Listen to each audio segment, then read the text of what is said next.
So let's get started. सबसे पहले preposition होता क्या है इस चीज को समझने की कोशिश करते हैं। What is a preposition? Pre, pre का मतलब क्या होता है? पहले। पोजिशन मींस किसी भी नाउन या प्रोनाउन से पहले आने वाला वर्ड जो दो नाउन्स की या दो प्रोनाउंस की या एक नाउन या प्रोनाउन के भी आपस में पोजिशन बताए कि इन दोनों के बीच में पोजिशन का क्या रिलेशन है, उस शब्द को हम प्रेपोजिशन बोलते हैं।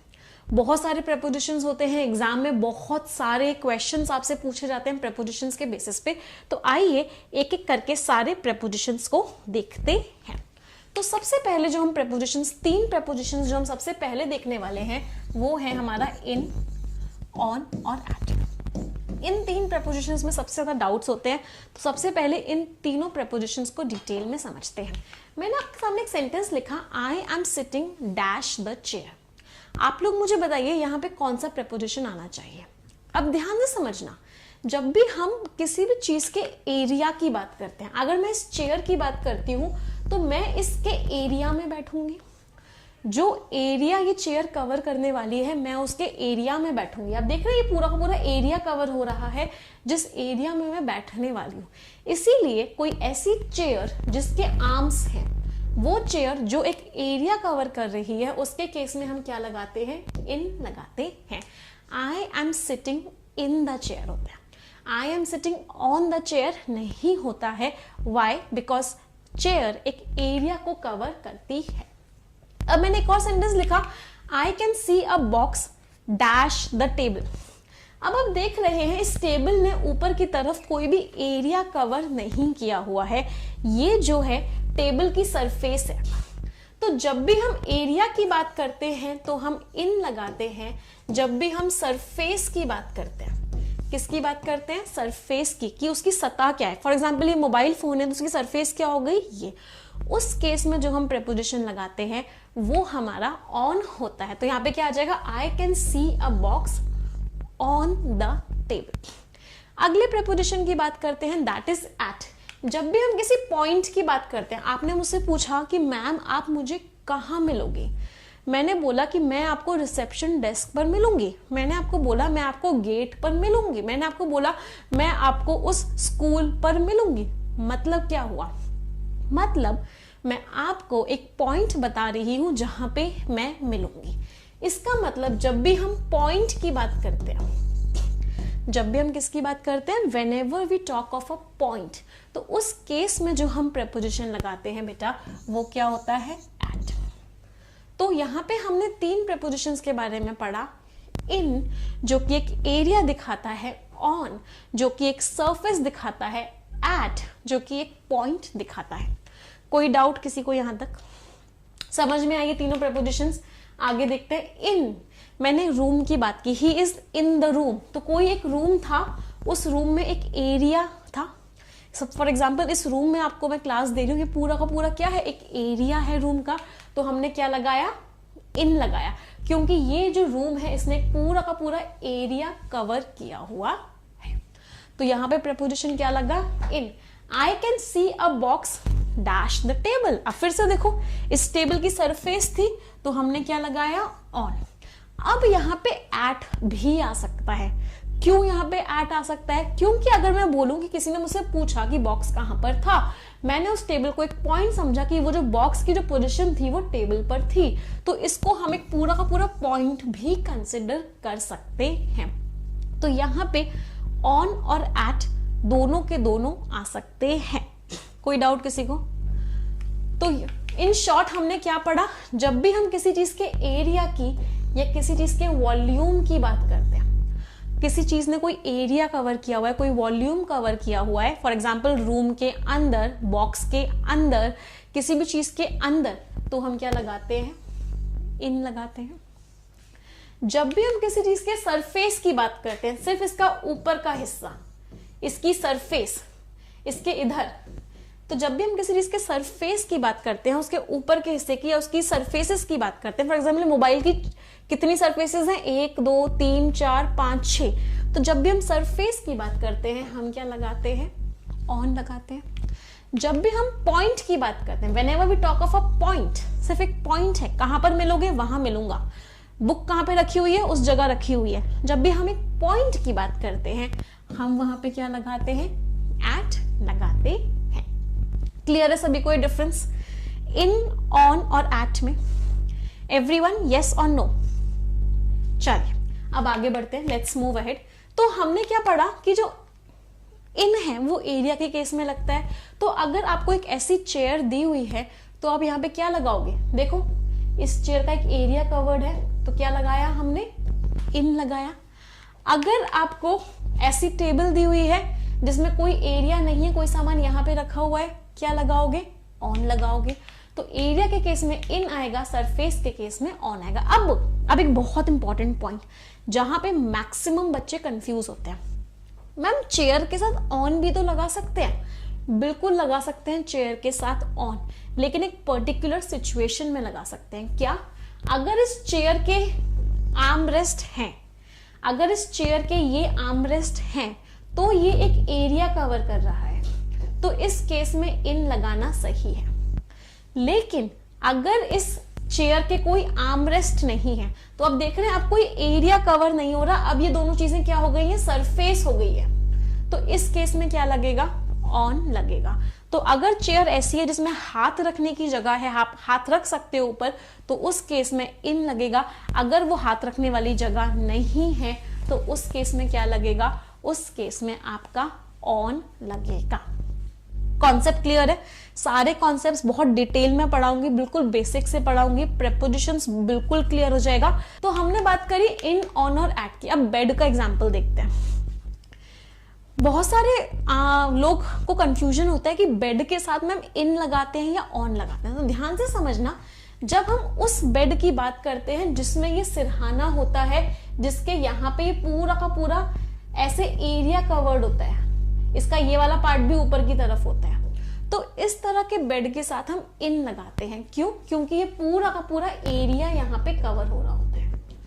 तो जिस बेड का आगे की तरफ भी ऊपर उठा हुआ है, यहाँ की तरफ भी ऊपर उठा हुआ है, उस केस में क्या लगाया जाएगा, उस केस में बेड के साथ इन लगाएंगे, क्योंकि पूरा का पूरा एरिया कवर्ड है।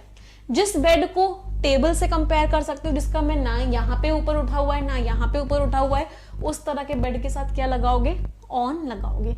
वही कॉन्सेप्ट का एप्लीकेशन है कि इन को एरिया के लिए लगाया जाता है और ऑन को सरफेस के लिए लगाया जाता है। और एट तो बिल्कुल क्लियर ही था, एट को हम पॉइंट के लिए लगाते हैं। अब एक बहुत सिंपल सी बात यहाँ पे समझते हैं, बहुत इंपॉर्टेंट चीज ध्यान से समझना। अगर किसी सरफेस की बात कर रही हूं तो ऑन लगा रही हूं, किसी एरिया की या किसी वॉल्यूम की बात कर रही हूँ, उसके अंदर की बात कर रही हूँ तो इन लगा रही हूँ, किसी पॉइंट की बात कर रही हूँ तो एट लगा रही हूँ। तो यहाँ से एक बहुत इंपॉर्टेंट कॉन्सेप्ट डिराइव होता है जो अब आपको रटने की जरूरत नहीं पड़ेगी, आपको हमेशा के लिए याद हो जाएगा। क्या कॉन्सेप्ट जो आपको रटने की जरूरत नहीं पड़ेगी, ध्यान से समझना। क्या मैं कह सकती हूँ कि ये वाला सबसे बड़ा होगा, ये सबसे ज्यादा एरिया कवर कर रहा है, उसके बाद ऑन होगा, उसके बाद एट होगा। क्या मैं कह सकती हूँ इन जो है वो ऑन से बड़ा है और ऑन जो है वो एट से बड़ा है? किसी बड़ी जगह के लिए इन लगाऊंगी, उससे छोटी जगह के लिए ऑन, उससे छोटी जगह के लिए एट, क्योंकि इन सबसे बड़ा है, ऑन उससे छोटा है और एट इससे छोटा है। अगर ये बात समझ में आ गई तो आपको अगला वाला कॉन्सेप्ट जो समझाने वाली हूं वो कॉन्सेप्ट बहुत अच्छे से समझ में आ जाएगा कि क्यों टाइम के साथ 4 बजे के साथ एट लगता है, डे के साथ मंडे, ट्यूसडे, 15 अगस्त के साथ ऑन लगता है, और मंथ के साथ जनवरी, फरवरी या ईयर के साथ 1947 या 1956 इनके साथ इन लगता है। क्यों लगता है ये कॉन्सेप्ट बहुत अच्छे से समझ में आ जाएगा। एट 4 PM सबसे छोटा टाइम, सिर्फ एक पॉइंट ऑफ टाइम है। 4 PM क्या है, पॉइंट ऑफ टाइम है, इसलिए क्या लगा, एट लगा। उससे थोड़ा सा बड़ा पूरा का पूरा दिन, पूरा का पूरा मंडे का दिन, पूरा का पूरा संडे का दिन, पूरा का पूरा 15 अगस्त का दिन, क्या लगा, ऑन लगा। उससे भी बड़ा पूरा का पूरा मंथ, मंथ से भी बड़ा पूरा का पूरा ईयर, क्या लगा, इन लगा। तो इसका मतलब क्या हो गया, इसका मतलब हो गया जब भी हम टाइम की बात करेंगे, 4 PM की बात करेंगे, 5 PM की बात करेंगे, 7 PM की बात करेंगे, 9 PM की बात करेंगे, हम क्या लगाएंगे, एट लगाएंगे। हम डे की बात करेंगे, मंडे हो गया, 15th ऑफ अगस्त हो गया, 17th ऑफ अगस्त हो गया, आज की डेट हो गई। जब भी हम किसी डे की बात करते हैं तो हम क्या लगाते हैं, उस केस में हम ऑन लगाते हैं। जब भी हम किसी मंथ की, ईयर की बात करते हैं, या डेकेड, डेकेड का मतलब क्या होता है, 10 साल की बात करते हैं, या सेंचुरी, 100 ईयर्स की बात करते हैं, हम क्या लगाते हैं, इन लगाते हैं। किसी डे की बात करते हैं क्या लगाते हैं, ऑन लगाते हैं। तो जो जितनी बड़ी चीज होती जाती है उसके साथ इन लगता है, that means months, years, decade, century, सबके साथ इन लगेगा। उससे छोटा एक दिन, अगर एक दिन की बात करते हो तो ऑन लगेगा, और किसी समय की बात करते हो 4 बजे, 6 बजे, 5 बजे, 5:30 बजे, तो क्या लगाओगे, तो उस केस में एट लगाओगे। कॉन्सेप्ट क्लियर सभी को, एवरीवन, यस और नो? चलिए, तो अगर ये कॉन्सेप्ट क्लियर हो गया है तो अब अगला वाला कॉन्सेप्ट जो कि बहुत इंपॉर्टेंट कॉन्सेप्ट है वो भी क्लियर होगा। पहले मुझे क्वेश्चन का आंसर दीजिएगा कि जब भी हम बात करते हैं मॉर्निंग कितने बजे से कितने बजे तक होती है, इवनिंग कितने बजे से कितने बजे तक होती है, नाइट कितने बजे से कितने बजे तक होती है, बहुत सारे लोगों को ना गलत कॉन्सेप्ट है कि 12 बजे से पहले मॉर्निंग होती है, उसके बाद इवनिंग हो जाती है, या 4 बजे के बाद इवनिंग हो जाती है। इंग्लिश लैंग्वेज की अगर मैं बात करती हूँ बेटा, if I talk of language, किसी को वेलकम करना होता है तो मॉर्निंग और इवनिंग यूज करते हैं। चाहे वो बंदा रात को 8 बजे ही आपके घर क्यों ना आ रहा हो, चाहे वो रात को 10 बजे ही आपके घर क्यों ना आ रहा हो, अगर कोई आ रहा है आपके घर, आप उसको वेलकम कर रहे हो तो आप इवनिंग का इस्तेमाल करोगे, अगर रात का टाइम है मॉर्निंग का इस्तेमाल करोगे, अगर दिन का टाइम है तो मॉर्निंग और इवनिंग वेलकम करने के लिए किए जाते हैं। और किसी को टाटा बाय बाय बोल रहे हो, सुबह के 4 बजे कोई आपके घर से जा रहा है तो आप उसको गुड मॉर्निंग नहीं बोल के भेजोगे, आप उसको गुड नाइट बोल के भेजोगे। मतलब जब किसी को टाटा बाय बाय करते हैं, जब किसी को डिपार्चर के लिए बोलते हैं कि भाई जाओ, हो गया, अब बहुत हम लोग मिल लिए जुल लिए, नाउ बाय, अब अगले दिन मिलेंगे या अगले महीने मिलेंगे, तो उस केस में हम क्या बोलते हैं, उस केस में हम गुड नाइट बोलते हैं। तो मॉर्निंग एंड इवनिंग हमारे वेलकमिंग सैल्यूटेशंस है, टाइम से इनका कोई लेना देना नहीं है। चाहे कोई बंदा शाम को 7 बजे आपके घर आ रहा है, चाहे कोई रात को 12 बजे आपके घर आ रहा है, आप उसको गुड इवनिंग ही बोलोगे। चाहे वो रात के 8 बजे आपके घर से दूर जा रहा है या वो सुबह के 4 बजे आपके घर से दूर जा रहा है, आप उसको गुड नाइट ही बोलोगे। टाइम से इनका लेना देना नहीं होता है, इनका लेना देना होता है आने से और जाने से। वेलकमिंग के लिए हम मॉर्निंग और इवनिंग का इस्तेमाल करते हैं, टाटा बाय बाय करने के लिए हम नाइट का इस्तेमाल करते हैं। और ये जो नून होता है जिसको एग्जैक्ट 12 बजे के लिए होता है, इसके ये न्यूट्रल होता है, इसको हम ना ही वेलकमिंग के लिए इस्तेमाल करते हैं, ना ही हम इसको बाय बाय टाटा बोलने के लिए इस्तेमाल करते हैं, ये न्यूट्रल है। अब इनके साथ मैम प्रेपोजिशन कौन कौन सा लगता है, फिर हम तो प्रेपोजिशन पढ़ रहे हैं तो इनके साथ प्रेपोजिशन कौन कौन सा लगता है। देखो 12 PM पॉइंट ऑफ टाइम है, एग्जैक्ट 12 बजे होती है good noon, point of time में तो क्या लगेगा, अभी हमने पढ़ा था पॉइंट ऑफ टाइम के केस में एट लगाते हैं, तो इसमें क्या लगेगा, इसमें आपका एट लगेगा। मॉर्निंग और इवनिंग वेलकम कर रहे हो मींस लंबा टाइम स्पेंड होगा, एरिया ऑफ टाइम स्पेंड होगा, किसी को वेलकम कर रहे हो तो एरिया ऑफ टाइम में वो आपके साथ रहेगा। तो इन दोनों के साथ जनरली क्या लगाते हैं, इन दोनों के साथ हम इन लगाते हैं। टाटा बाय बाय किया, एक पॉइंट ऑफ टाइम पे करोगे टाटा बाय बाय, वो अपने घर आप अपने घर, मतलब एक पॉइंट ऑफ टाइम पे आपने उसे टाटा बोला, बाय बाय बोला, चला गया वो, उसके बाद इसका मतलब एट नाइट के साथ जनरली क्या लगाते हैं, नाइट के साथ जनरली हम एट लगाते हैं। कोई दिक्कत किसी को? तो अगर मैं बताऊं बोलूं कि नाइट में इंसान जा रहा होता है, एट लगाते हैं क्योंकि वो पॉइंट ऑफ टाइम है। अब क्वेश्चन को समझना, बड़ा प्यारा क्वेश्चन, बहुत ही प्यारा क्वेश्चन, ध्यान से समझना। मैंने आपको 2 सेंटेंसेस दिए, the thief entered the house at night, the thief robbed the house in the night. दोनों सेंटेंसेस सही हैं, बट एक जगह एट लगा हुआ है, दूसरी जगह इन लगा हुआ है। ऐसा मैंने क्यों किया कि यहां पे एट लगाया, यहां पे इन लगाया? Can anyone of you give me the answer? क्यों किया मैंने यहां पे ऐसा? व्हाई? द रीजन बीइंग, जब वो इंसान घर के अंदर घुसा, जब उसने एंट्री करी, तो एक पॉइंट ऑफ टाइम होगा जब उसने एंटर किया होगा। एंटर करने का पूरे टाइम 2 घंटे तो एंटर नहीं कर रहा होगा, एक पॉइंट ऑफ टाइम होगा, हो सकता है 1 मिनट लगा उसे एंटर करने में, एक पॉइंट ऑफ टाइम होगा जिस समय वो एंटर कर रहा होगा। तो यहाँ पे पॉइंट ऑफ टाइम की जरूरत थी,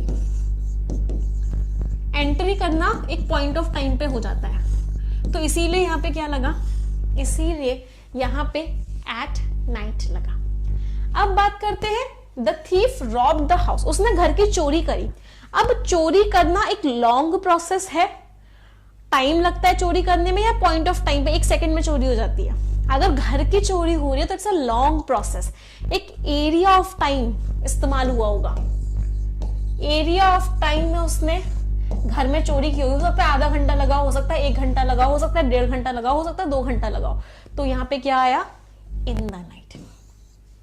तो नाइट वही थी, लेकिन दोनों सेंटेंस में नाइट का मीनिंग अलग अलग था, इसलिए फर्स्ट सेंटेंस में एट लगा, सेकेंड सेंटेंस में इन लगा।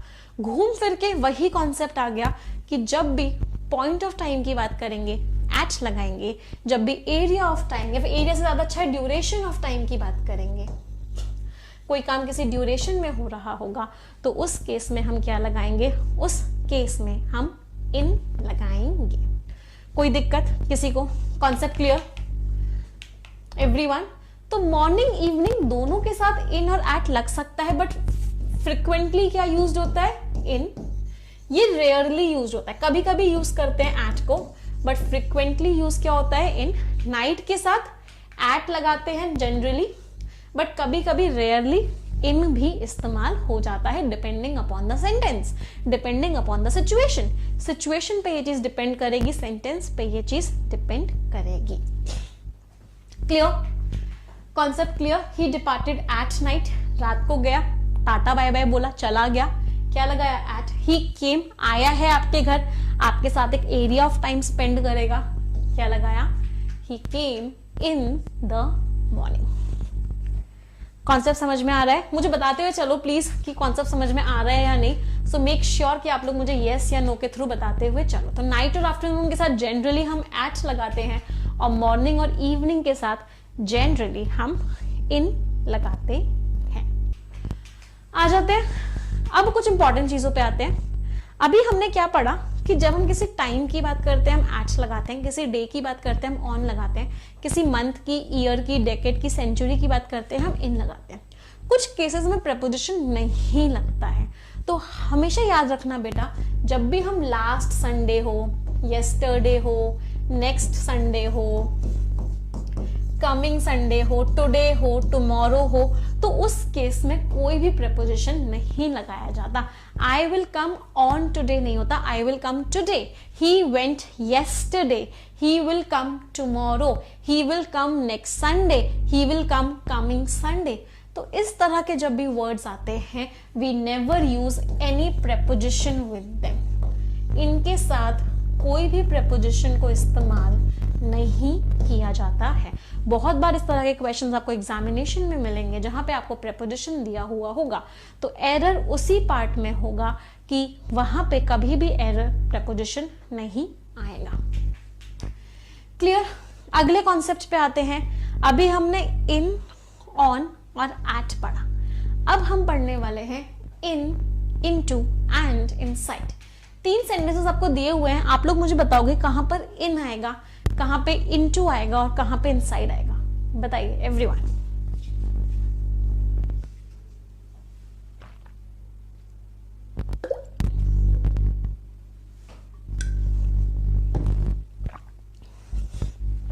समझते हैं? इनका मतलब होता है कोई चीज ऑलरेडी किसी चीज के अंदर है, कोई चीज किसी एरिया में है, कोई चीज ऑलरेडी किसी चीज के अंदर है, तो हम क्या लगाते हैं, उस केस में हम इन लगाते हैं। For example, he is in the class, वो कहां पर है, वो क्लास के अंदर है, ऑलरेडी अंदर है, तो हमने क्या लगाया उस केस में, हमने उस केस में इन लगाया।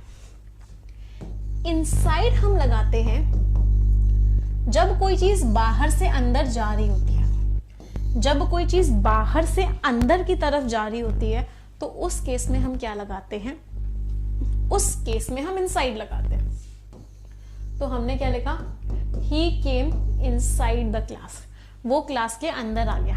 बाहर से अंदर आ गया तो हमने क्या लगाया, हमने इस केस में यहाँ पे इनसाइड लगाया। इनटू हम लगाते हैं, दो केसेस में इनटू लगाया जाता है। पहला केस जब कोई चीज बाहर से अंदर जा रही होती है तब भी इनटू लगा सकते हैं, मतलब यहाँ पे मैं इनसाइड की जगह के साथ इनटू भी लगा सकती थी। जब कोई चीज बाहर से अंदर जा रही होती है तब भी इनटू लगता है। और दूसरा केस जब कोई चेंज होता है, किसी भी तरह का कोई चेंज है, चेंज ऑफ स्टेट है, चेंज ऑफ सरफेस है, किसी भी तरह का कोई भी चेंज होता है, उस केस में हमारा इनटू लगता है। फॉर एग्जाम्पल वो कुएं में कूद गया, लैंड पे था, जमीन पर था, कुएं पर कूद गया, मतलब लैंड से वाटर में चला गया। लैंड से वाटर में चला गया, इसका मतलब है एक तरह का चेंज हो गया। तो जब भी चेंज होता है उस केस में भी हम क्या लगाते हैं, उस केस में भी हम इनटू लगाते हैं। तो फाइनल आंसर है फर्स्ट वाले ब्लैंक में इनसाइड इनटू आएगा, सेकंड वाले ब्लैंक में इन आएगा और थर्ड वाले ब्लैंक में इनटू आएगा। कोई डाउट? कितने लोगों का ठीक निकला? तो इसको पिक्चर की हेल्प से देखते हैं। She jumped into the well, इसके ऊपर खड़ी थी, पानी में चली गई, चेंज हो गया तो क्या लगा, जब भी चेंज होता है किसी भी प्रकार का वी यूज इनटू, तो यहां पर इनटू लगा। ही केम इनसाइड द क्लास, बाहर से अंदर आया, बाहर खड़ा था, बाहर से अंदर आया, क्या लगा, इनसाइड। यहाँ पे इनटू भी लग सकता था क्योंकि इनटू को भी बाहर से अंदर के लिए यूज करते हैं। In the class, already class के अंदर है, टीचर ऑलरेडी क्लास के अंदर है, क्या लगा, इन लगा। डिफरेंस क्लियर है सभी को? Everyone, into, inside and in, सभी को बेटा बिल्कुल ना कॉन्सेप्ट्स क्लियर हो जाएंगे अगर आप इन क्लासेस को रेगुलरली अटेंड कर दोगे। ये ग्रामर की क्लासेस आप लोगों के कहने पे ही लगाई जा रही है। बिल्कुल बेसिक से कॉन्सेप्ट बिल्डिंग पे काम करना चाहती हूँ मैं आप सभी लोगों के साथ। तो मेक श्योर कीजिए कि आप लोग फोकस के साथ पढ़ाई करें, चीजों को नोट डाउन करते हुए चलें, समझते हुए चलें। ग्रामर हमेशा के लिए क्लियर हो जाएगी, एकदम क्रिस्टल क्लियर हो जाएगी। चलो आगे बढ़ते हैं। वाटर, कुछ क्वेश्चंस और दिए मैंने आप लोगों को, मुझे आंसर्स बताइएगा।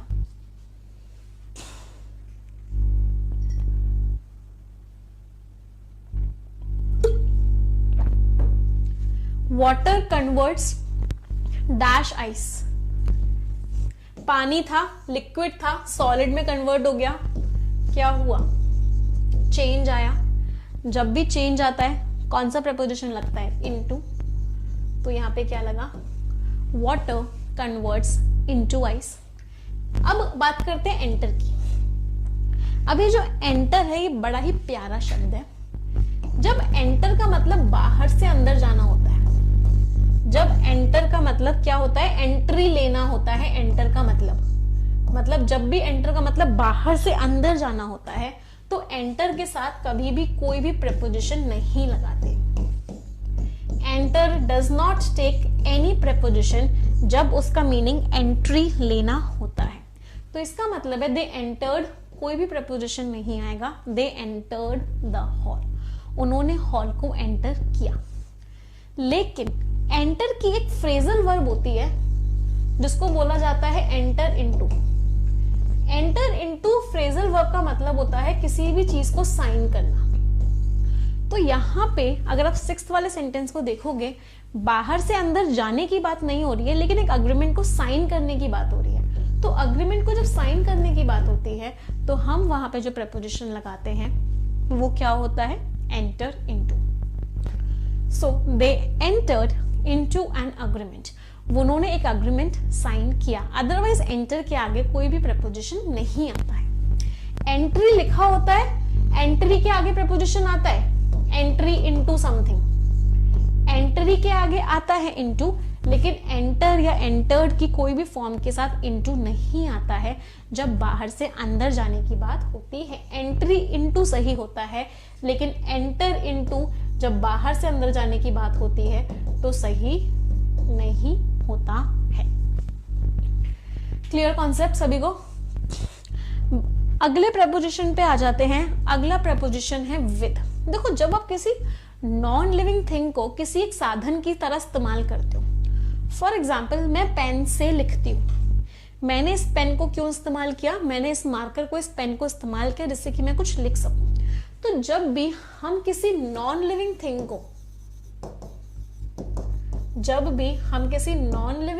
को किस चीज के लिए इस्तेमाल करते हैं, उसको एक सोर्स की तरह इस्तेमाल करते हैं, उसको एक एजेंट की तरह इस्तेमाल करते हैं, तो उस केस में हम क्या लगाते हैं, उस केस में हम विद लगाते हैं।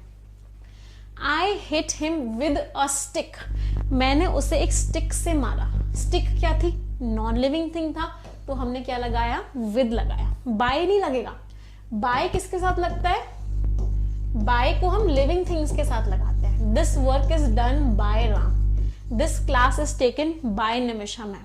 अगर नॉन लिविंग थिंग होती है, this class is taken with a marker, this class is taken by Nimisha ma'am. तो अगर लिविंग थिंग के लिए बोल रहे हो तो बाय लगाओगे, मार्कर के लिए बोल रहे हो, नॉन लिविंग थिंग के लिए बोल रहे हो, विद लगाओगे।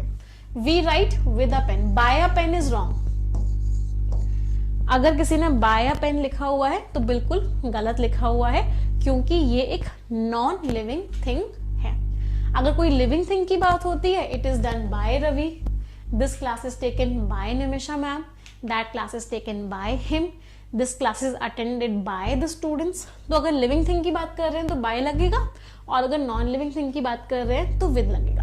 अब एक बड़ी प्यारी सी बात, एक क्वेश्चन था, Sita is married dash Ram.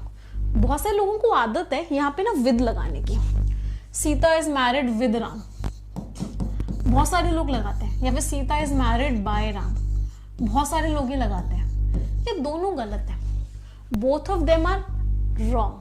क्यों गलत है दोनों? राम के द्वारा शादी नहीं हुई सीता जी की, पंडित जी के द्वारा हुई होगी, तो बाय गलत है। राम जी के साथ शादी नहीं हुई, साथ में बैठे हुए थे इसलिए शादी नहीं हुई, विद भी गलत है। राम जी से शादी हुई है, से का मतलब क्या है, Sita is married to Ram आएगा। तो जब भी मैरिड या मैरिज की बात होती है और पैसिव वॉइस की बात होती है, ये पैसिव वॉइस है, पैसिव वॉइस की बात होती है तो हम क्या लगाते हैं, टू लगाते हैं। एक्टिव वॉइस में टू नहीं लगता, एक्टिव वॉइस में कोई प्रपोजिशन नहीं लगता। राम मैरिड सीता,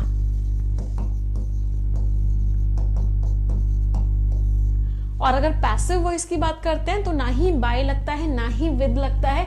उस केस में क्या लगता है बेटा, उस केस में टू लगता है। Sita is married to Ram. कोई दिक्कत? बहुत पहले ऐसे कॉन्सेप्ट्स थे, अगर लड़की के लड़के के लिए इस्तेमाल कर रहे हो तो विद लगा दो या टू लगा दो, लड़का लड़की से कर रहा है तो ऐसा कोई कॉन्सेप्ट पहले होता था, अब मॉडर्न इंग्लिश में नहीं होता। अब सिर्फ और सिर्फ शादी के केस में एक प्रेपोजिशन जो लगता है पैसिव वॉइस में लगता है, और वो प्रेपोजिशन कौन सा होता है, वो प्रेपोजिशन TO2 होता है। कोई दिक्कत किसी को? अच्छा, एक चीज और मुझे आप लोगों को बतानी थी। अब ये क्लासेस जैसे होंगी यूट्यूब चैनल पे, रेगुलर क्लासेस होंगी यहाँ पे, तो आप लोगों को मैं लास्ट में होमवर्क दूंगी।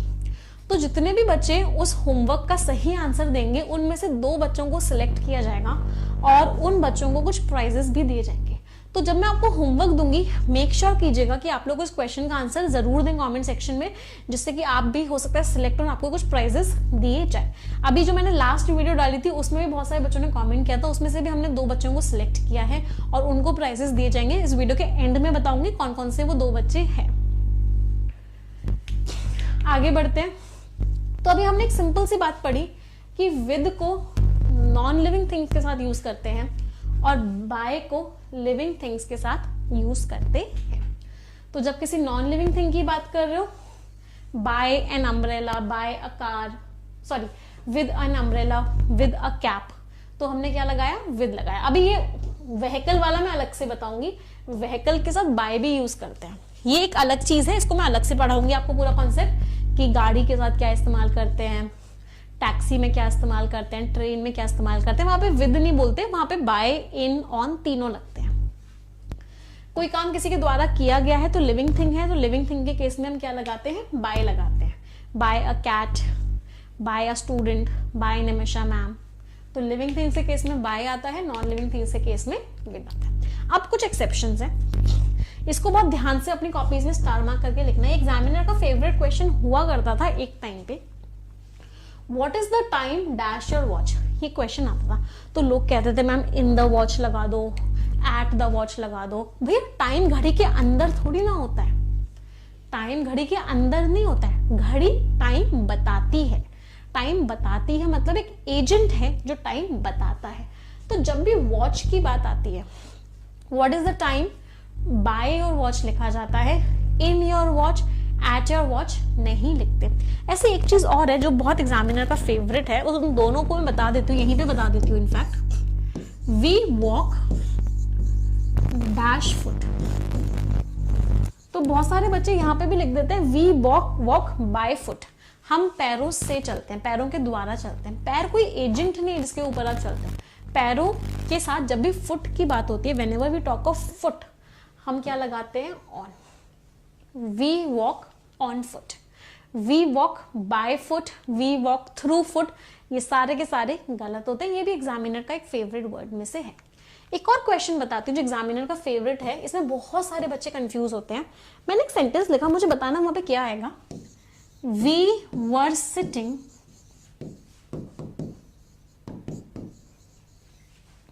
Dash the shade of a tree, we were sitting dash the shade of a tree, पेड़ की छांव के नीचे हम बैठे थे। क्या लगाऊं, कौन सा प्रेपोजिशन लगाऊं।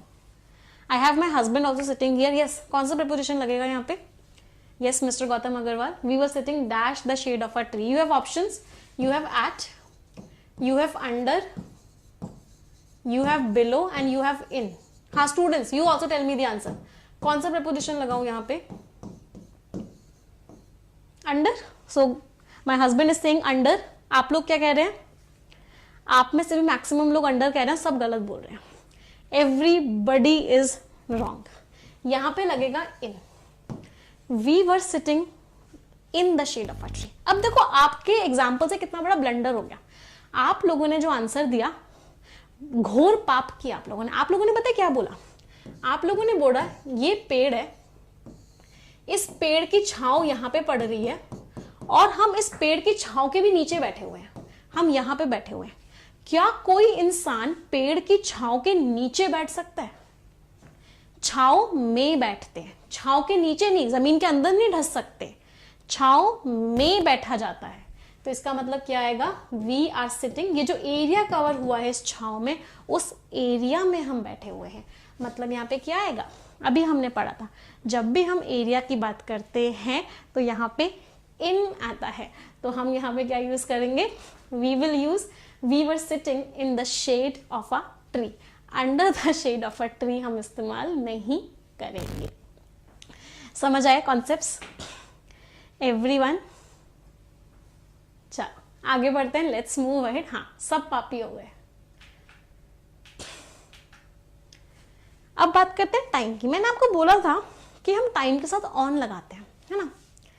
ये टाइम के साथ अगर एग्जैक्ट टाइम दिया हो, सॉरी ऑन नहीं, एट लगाते हैं। I will come at 5 PM। हम बाय भी लगा सकते हैं, लेकिन जब हम बाय लगाते हैं और जब हम एट लगाते हैं, दोनों अलग अलग मीनिंग्स के होते हैं। अगर मैंने लिखा I will come at 5 PM, इसका मतलब क्या है, मैं एग्जैक्ट 5 बजे आऊंगी, क्योंकि एट तो पॉइंट ऑफ टाइम शो करता था, एट तो पॉइंट शो करता था। तो अगर मैंने लिखा I will come at 5 PM, इसका मतलब क्या हो गया, मैं एग्जैक्ट 5 बजे आऊंगी। लेकिन अगर मैंने लिखा I will come by 5 PM, इसका मतलब क्या हो गया, मैं 5 बजे तक आ जाऊंगी, मतलब मैं 5 बजे के अंदर अंदर आ जाऊंगी। 5 से ऊपर नहीं होगा, 5 हो सकता है 4 पे आ जाऊं, हो सकता है 4:30 पे आ जाऊं, हो सकता है 3 पे हो जाए, लेकिन 5 बजे के अंदर अंदर मैं आ जाऊंगी। तो जब हम एग्जैक्ट टाइम की बात करते हैं हम एट्स लगाते हैं, और जब हम बोलते हैं उसके अंदर अंदर है, उतने बजे तक तो एटलीस्ट मैं आ ही जाऊंगी, तो हम कौन सा प्रेपोजिशन लगाते हैं, तो हम प्रेपोजिशन जो लगाते हैं वो एट नहीं बाय होता है। क्लियर है कॉन्सेप्ट सभी लोगों को, एवरीवन।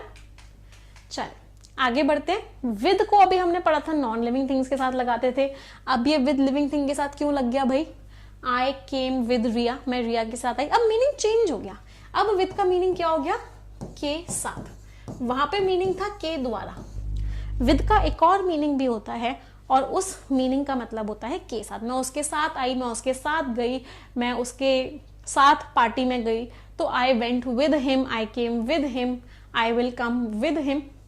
तो इस विद का मतलब क्या है? इस विद का मतलब है किसी के साथ। The mother is going with her child, तो मदर जो है अपने चाइल्ड के साथ जा रही है। तो विद को हम लिविंग थिंग्स के साथ इस्तेमाल कर सकते हैं जब हम के साथ के बारे में बात करते हैं। समझ में आ रहा है सभी को?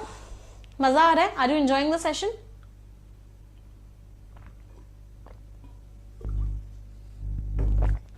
एवरीवन एक बार जल्दी से कमेंट करके बता दो।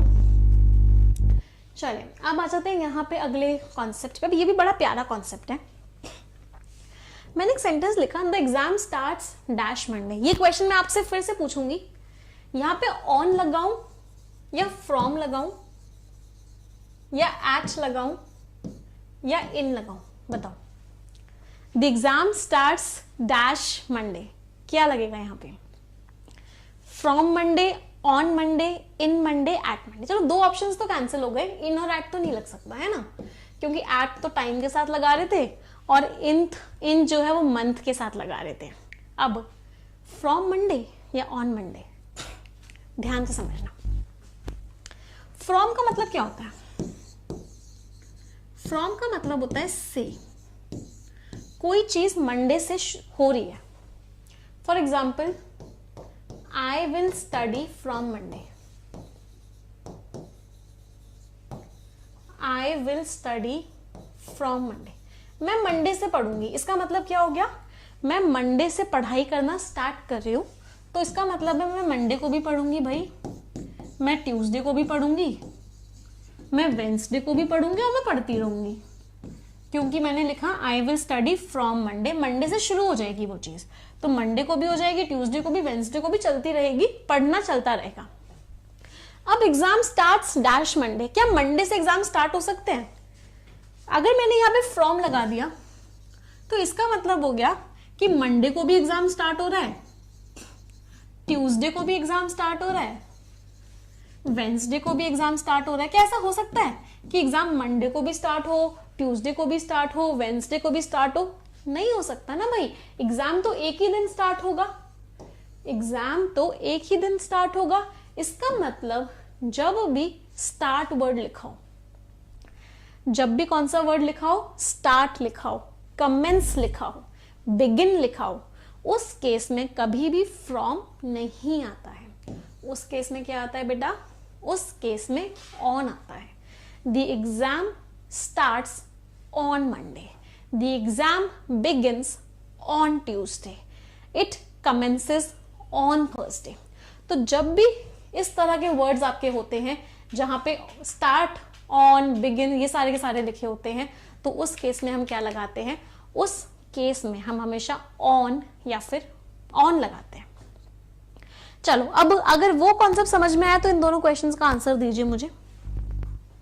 आई will give the exams dash Friday and I will start giving the exams dash Friday. आपके पास दो ऑप्शंस हैं, ऑन या फ्रॉम। ऑन कहां पर आएगा, फ्रॉम कहां पर आएगा? Yes mister Agarwal, the question is to you also. On कहां पर आएगा, फ्रॉम कहां पर आएगा? अगर ये कॉन्सेप्ट समझ में आया है then you will have to give me the answer, और करेक्ट आंसर होना चाहिए सबका।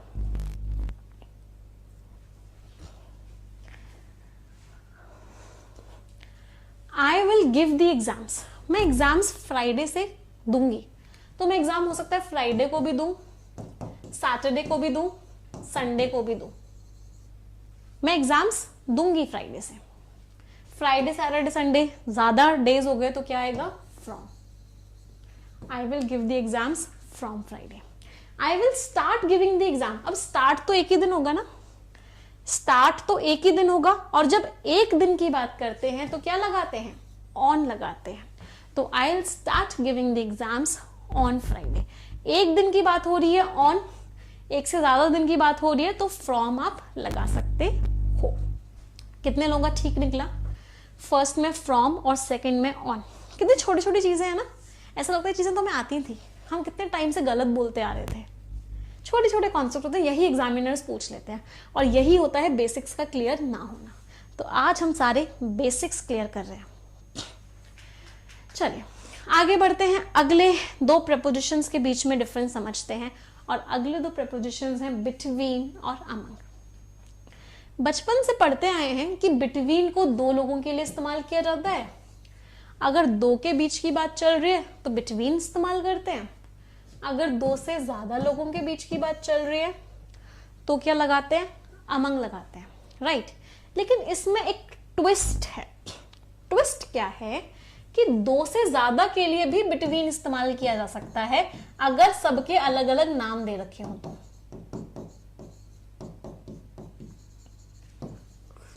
क्या बिटवीन को दो के लिए भी इस्तेमाल कर सकते हो, you can use between for two and you can be use between for more than to.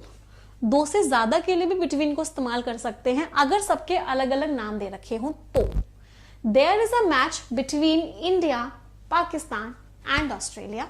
अगर सबके नाम नहीं दे रखे हैं then there is a match among the three countries. Otherwise between को दो के लिए इस्तेमाल करते हैं, इन दोनों के बीच में ये साइकिलिस्ट है, दो थे इसलिए बिटवीन आया, इतने सारे लोग थे इसलिए अमंग आया। तो जनरल कॉन्सेप्ट क्या है, जनरल कॉन्सेप्ट इज कि बिटवीन को दो के लिए इस्तेमाल करेंगे, दो चीजों के बीच की बात करनी है तो बिटवीन लगाएंगे, दो से ज्यादा चीजों की बात करनी है अमंग लगाएंगे। बिटवीन को दो से ज्यादा के लिए उस केस में इस्तेमाल कर सकते हैं जब सबके अलग अलग नाम दे रखे हैं। There is a match between Ram, Shyam, Ghanshyam and Radhe Shyam. Clear everyone, सभी को क्लियर है कॉन्सेप्ट। अगले कॉन्सेप्ट पे आते हैं, that is below and under. Below और अंडर में क्या डिफरेंस होता है? बिलो कोई चीज नीचे है, हो सकता है सेम लेवल पे नीचे हो सकता है किसी और लेवल पे नीचे हो। नॉर्मली नीचे के लिए क्या यूज करते हैं, नॉर्मली नीचे के लिए जो प्रेपोजिशन यूज होता है वो होता है below. She is waving at you from below the stairs. सीढ़ियों के नीचे से वो तुम्हें हाय बोल रही है, सीढ़ियों के नीचे से वो तुम्हें बाय बोल रही है। अंडर को हम तब यूज करते हैं जब कोई ऊपर वाली चीज नीचे वाली चीज को अच्छे से कवर कर ले। तो जब कोई ऊपर वाली चीज किसी नीचे वाली चीज को अच्छे से कवर कर लेती है तो उस केस में जो हम प्रेपोजिशन यूज करते हैं वो हमारा अंडर होता है। The cat is under the table. इस टेबल ने इस कैट को कवर कर लिया है, इसलिए हमने अंडर वर्ड का यूज किया। कोई दिक्कत किसी को बिलो और अंडर में? अगले दो प्रेपोजिशंस जिनके बीच में डिफरेंस समझना बहुत जरूरी है, बहुत बार हम कंफ्यूज होते हैं, वो है अक्रॉस एंड थ्रू। देखो अक्रॉस कब इस्तेमाल करते हैं? जब अक्रॉस तब इस्तेमाल करते हैं जब हम एक छोर से दूसरे छोर की बात करते हैं। अक्रॉस इंडिया मतलब पूरे इंडिया में, अक्रॉस द वर्ल्ड मतलब वर्ल्ड, पूरे वर्ल्ड में एक छोर से लेकर दूसरे छोर तक। ही स्वैम अक्रॉस द रिवर, उसने रिवर को अक्रॉस स्वैम किया, मतलब एक पार्ट से वो दूसरे पार्ट तक रिवर में स्विमिंग करता हुआ गया। उसके लिए हम क्या यूज करते हैं? अक्रॉस। अक्रॉस जरूरी नहीं है अंदर की तरफ हो, जरूरी नहीं है ऊपर की तरफ हो, एक जगह से दूसरी जगह कवर करते हुए जाना, उसके लिए जो प्रेपोजिशन यूज होता है वो प्रेपोजिशन होता है अक्रॉस। थ्रू को हम यूज करते हैं जब हम किसी चीज के अंदर से निकलते हैं, टनल के अंदर से निकले, किसी पाइप के अंदर से निकले, किसी बिल्डिंग के अंदर से निकले। तो जब हम किसी चीज के अंदर से निकलते हुए जाते हैं तब हम क्या यूज करते हैं? थ्रू यूज करते हैं। इस टनल के अंदर से ये क्या आई? ट्रेन आई, तो the train passes through the tunnel. तो थ्रू का मतलब होता है अंदर से निकलते हुए जाना और अक्रॉस का मतलब होता है कवर करते हुए जाना। कोई दिक्कत किसी को? एनीवन? चलिए अब कुछ क्वेश्चंस आपके लिए, फिर आगे के कॉन्सेप्ट्स पे बढ़ेंगे। मुझे इन तीनों का आंसर बताइए क्या होगा। एवरीवन मजा आ रहा है ना सेशन में?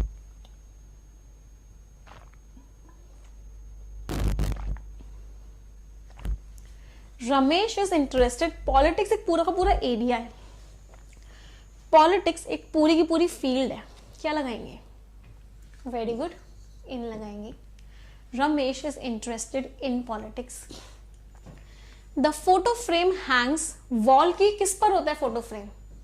कैन आई से सरफेस पे होता है, वॉल के सरफेस पे है फोटो फ्रेम, सरफेस पे तो क्या लगाएंगे, ऑन। आई स्लेप्ट लेट, रात को सोने की बात हो रही है, रात की बात हो रही है, हमने क्या पढ़ा था, क्या लगता है, एट। तो फर्स्ट में इन लगा, सेकंड में ऑन लगा, थर्ड में एट लगा। स्कोर्स एवरीवन, क्या क्या स्कोर रहा इसमें, the book is on the table. अब अगला डिफरेंस जो हमें पढ़ना है वो पढ़ना है ऑन के बीच में और ऑन टू और अपॉन के बीच में क्या डिफरेंस होता है। ये दोनों सेम होते हैं, इन दोनों के बीच में कोई खास डिफरेंस नहीं होता।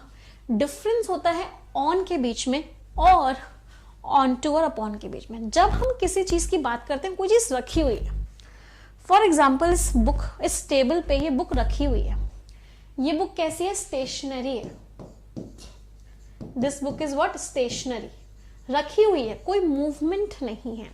तो उस केस में हम क्या यूज करते हैं, उस केस में जो हम प्रेपोजिशन यूज करते हैं वो ऑन होता है। The book is on the table, रखी हुई है। जब मूवमेंट होता है, आप देख रहे हैं जो कैट है मूव करते हुए जा रही है, whenever there is a movement, नीचे से ऊपर की तरफ मूवमेंट होता है, उस केस में जो प्रेपोजिशन लगाया जाता है वो क्या लगाते हैं, ऑन टू या upon, whenever there is a motion, whenever there is a movement. तो प्रेपोजिशन जो लगता है वो हमारा लगता है ऑन टू या फिर upon. So the cat jumped on to या फिर अपॉन द टेबल। नेक्स्ट पे आते हैं, और ऑन को हम कहाँ पे यूज करते हैं, जितने भी हम प्लैनेट्स की बात करते हैं। फॉर एग्जाम्पल अर्थ है, तो सभी को पता है कि अर्थ के हम अंदर नहीं रहते, हम लोग यहाँ पे नहीं रहते हैं अर्थ में, हम जो रहते हैं वो अर्थ की सरफेस पे रहते हैं। तो जब भी हम किसी प्लैनेट की बात करते हैं तो हम क्या यूज करते हैं, प्लैनेट्स के केस में, प्लैनेट्स के केस में हमेशा ऑन इस्तेमाल किया जाता है। On the earth, on the moon, on the sun, on the Saturn, on the Jupiter. तो प्लैनेट्स के केस में, सन के केस में, मून के केस में, स्टार्स के केस में we always use the preposition on. आपको बहुत ज्यादा लाइफ मिलेगी ऑन द अर्थ, लाइफ अभी तक नहीं मिली है ऑन द सैटर्न। जब हम स्पेस की बात करते हैं, स्पेस, अंतरिक्ष, अंतरिक्ष के अंदर है सारी चीजें, अंतरिक्ष ने एक बहुत बड़ा एरिया कवर किया हुआ है और अंतरिक्ष के अंदर सारी चीजें हैं। तो जब भी हम स्पेस की बात करते हैं, अंतरिक्ष की बात करते हैं, तो उस केस में जो हम प्रपोजिशन लगाते हैं वो हमारा क्या होता है, in that case it is in the space. In the space हम यूज करते हैं। क्लियर? चलिए इन दोनों का एग्जाम्पल दीजिए, क्या इन दोनों का आंसर दीजिए, क्या आएगा। वी प्लेड फुटबॉल, ग्राउंड के ऊपर खेल रहे हो फुटबॉल, ग्राउंड के ऊपर खेल रहे हो मतलब ग्राउंड की सरफेस पे खेल रहे हो, क्या लगाओगे, ऑन। द बॉल, बॉल इस बॉक्स में जो एरिया कवर किया हुआ है उसके अंदर ये बॉल है, क्या लगाओगे, इन। अ डॉग लाइज, रग के सरफेस पे है, कारपेट के सरफेस पे है, क्या लगाओगे, on. The poor bird is locked, क्या लगेगा, केज ने एक एरिया कवर किया हुआ है, क्या आएगा, in the cage. Clear everyone? You will find a mouse dash the drawer, drawer ने एक एरिया कवर किया हुआ है, ऑन नहीं लगेगा, भाई कितना प्यारा सा चूहा है ना। You will find a mouse in the drawer, yes, क्योंकि ड्रॉर ने एक एरिया कवर किया हुआ है। The girls photo is printed on the cup, in the cup नहीं, क्यों, क्योंकि इस कप के सरफेस पे है। तो सरफेस की बात करेंगे ऑन लगेगा, एरिया की बात करेंगे इन लगेगा। एट कब लगाते हैं, जब किसी पॉइंट की बात करते हैं। एग्जाम्पल्स देखो, the police officers are waiting, कहाँ वेट कर रहे हैं police officers, at the junction, junction एक पॉइंट है जहां पे वेट कर रहे हैं। The baby was eating, in भी लगा सकते हो अगर डाइनिंग रूम को एक एरिया की तरह ले रहे हो, एट भी लगा सकते हो अगर उसको एक पॉइंट की तरह ले रहे हो। बेबी कहाँ खा रहा है, डाइनिंग रूम में खाना खा रहा है। द एक्सीडेंट अकर्ड, कहाँ पर एक्सीडेंट हुआ, एक पॉइंट बताया जा रहा है जहां पे एक्सीडेंट हुआ, एट द फ्लाईओवर। तो जब भी पॉइंट की बात कर रहे हैं उस केस में हम क्या लगा रहे हैं, उस केस में हम एट लगा रहे हैं। दे आर एट होम, घर पर हैं वो लोग, होम एक पॉइंट है जहां पर वो आपको मिलेंगे, they are at home. Clear सभी को, यहां तक के सारे प्रेपोजिशंस। अब अगले सेट ऑफ प्रेपोजिशंस पे आते हैं, एंड द नेक्स्ट डिफरेंस जो हम पढ़ने वाले हैं प्रेपोजिशंस के बीच में, that is between above and over. Above और ओवर के बीच में क्या डिफरेंस है, देखो ध्यान से समझना। जब मैं ओवर की बात करती हूं तो अगर कोई चीज मेरे ऊपर से मूव कर रही है, अगर किसी चीज में मूवमेंट है, क्या है बेटा, अगर किसी चीज में मूवमेंट है तो हम क्या लगाते हैं, ओवर लगाते हैं, पॉइंट नंबर 1। दूसरी चीज, अगर किसी चीज ने आपको कवर कर लिया है पूरी तरीके से, समथिंग हैज कवर्ड यू, तब भी हम क्या लगा देते हैं, तब भी हम ओवर लगाते हैं। अबव हम कब लगाते हैं, जब कोई चीज हमारे ऊपर होती है, एक अपर लेवल पर होती है, कोई चीज हमारे ऊपर है, हमसे एक ऊपर के लेवल पर है, तो उस केस में हम क्या लगाते हैं, उस केस में हम अबव लगाते हैं। तो अबव लगाते हैं जब कोई चीज हमसे ऊपर है, एक हायर प्लेस पे है, और ओवर लगाते हैं जब कोई चीज मूव कर रही है या कोई चीज कवर्ड है पूरी तरीके से। एग्जाम्पल से समझेंगे, the water came above his knees, उसके पैरों के ऊपर, नीज के ऊपर आ गया पानी, मतलब एक हायर लेवल पे आ गया। पानी जो है कहाँ आ गया, हायर लेवल पे आ गया। हायर लेवल पे आ गया तो हमने क्या लगाया, तो हमने अबव लगाया। अगला एग्जांपल देखो, the aeroplane is flying above the clouds, clouds के ऊपर ये जो एरोप्लेन है ये फ्लाई कर रहा है, क्लाउड्स के ऊपर फ्लाई कर रहा है। अगर इन क्लाउड्स को क्रॉस कर जाएगा, एक क्लाउड ऐसे है, उस क्लाउड को क्रॉस कर गया, तो उस केस में आप ओवर भी लगा सकते थे। अगर कोई चीज मूव करते हुए क्रॉस कर जाती है तो वहां पे हम क्या लगाते हैं, ओवर। तो हम ओवर भी लगा सकते थे, अबव भी लगा सकते थे। The people in the apartment above mine, मेरे ऊपर वाले अपार्टमेंट में जो लोग हैं, हायर लेवल पे मतलब जो लोग हैं। अबव कब लगाते हैं, जब हायर लेवल की बात करते हैं। तो जो हायर लेवल पे लोग हैं वो बहुत रूड हैं, क्या लगाया, अबव। क्या आप अपना हाथ को अपने सर के ऊपर लेके जा सकते हो, can you raise your hand above your head, एक ऊपर लेवल पे लेके जा सकते हो।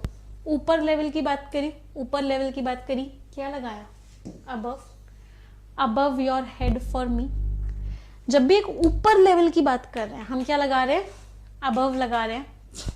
The apartment is located above the garage, garage के ऊपर वाली लेवल पे है, क्या लगाया, अबव लगाया। तो इन सारी की सारी जगहों पे हमने क्या लगाया, इन सारी की सारी जगहों पे हमने अबव लगाया जब कोई चीज एक लेवल से ऊपर है। बेड के हेडबोर्ड के ऊपर फोटोज हैं तो क्या लगाया, अबव द हेडबोर्ड। तो अबव हम तब लगाते हैं जब कोई चीज किसी चीज के ऊपर एक लेवल पर होती है। अब ओवर कब लगाते हैं, एग्जाम्पल से समझते हैं। I had an umbrella over my head, मैंने आपको क्या बताया था, ओवर कब यूज करते हैं, जब कोई चीज किसी चीज को कवर करती है। तो इस अम्ब्रेला ने मेरे हेड को कवर किया हुआ है, तो मैंने यहाँ पे क्या लगाया, ओवर। जब कोई चीज किसी चीज को कवर कर लेती है पूरी तरीके से तो हम क्या लगाते हैं, तो हम ओवर लगाते हैं। तो हमने इसीलिए यहाँ पे ओवर लगाया क्योंकि उस अम्ब्रेला ने हेड को कवर कर लिया। She put a scarf over her neck, इस स्कार्फ ने उसकी नेक को कवर कर लिया। उस स्कार्फ ने उसकी नेक को कवर कर लिया। कवर कर लिया, क्या लगाया, ओवर लगाया, क्योंकि जब भी कवर करने की बात होती है we use over. He hit the glass with his hands and the water split all over the table. पानी मूवमेंट में था, पानी मूव करते करते पूरी टेबल पे फैल गया, क्या लगाया, मूवमेंट में था और उस टेबल को उसने कवर कर लिया, क्या लगाया, ओवर लगाया। समझ में आ रहा है अबव और ओवर का डिफरेंस। द डॉग जम्प्ड, अब अबव द फेंस नहीं लिख सकते, मूवमेंट में डॉग ने इस फेंस को क्रॉस कर लिया, मूव करते हुए आया, क्रॉस कर लिया, अबव नहीं लगेगा, क्या लगेगा, ओवर द फेंस। डॉग इस फेंस से क्रॉस कर गया। The Apple fail over his head, movement था, मूवमेंट था, क्या लगा, ओवर लगा, अबव नहीं लगेगा। गिर गया उसके सर के ऊपर, that means over his head. तो जब भी हम ओवर और अबव की बात करते हैं, ओवर हम तब यूज करते हैं जब मूवमेंट होता है या कोई चीज किसी चीज को कवर करती है, जबकि अबव हम यूज करते हैं जब कोई चीज एक हायर पोजीशन को दिखाती है। समझ आया अबव और ओवर का डिफरेंस सभी को? अब देखो दो एग्जांपल्स देखना। The clouds moved over the city, जब क्लाउड्स उस सिटी को क्रॉस कर गए, जो बादल थे उस सिटी को क्रॉस कर गए, तो मैंने क्या लगाया? Over. The clouds moved over the city, उस सिटी को क्रॉस कर गए। जब वो क्रॉस नहीं कर पाए, जब वो क्रॉस नहीं कर पाए तो हमने क्या लगाया? हमने लगाया अबव। अगर मैंने लिखती the clouds are hanging, the clouds are hanging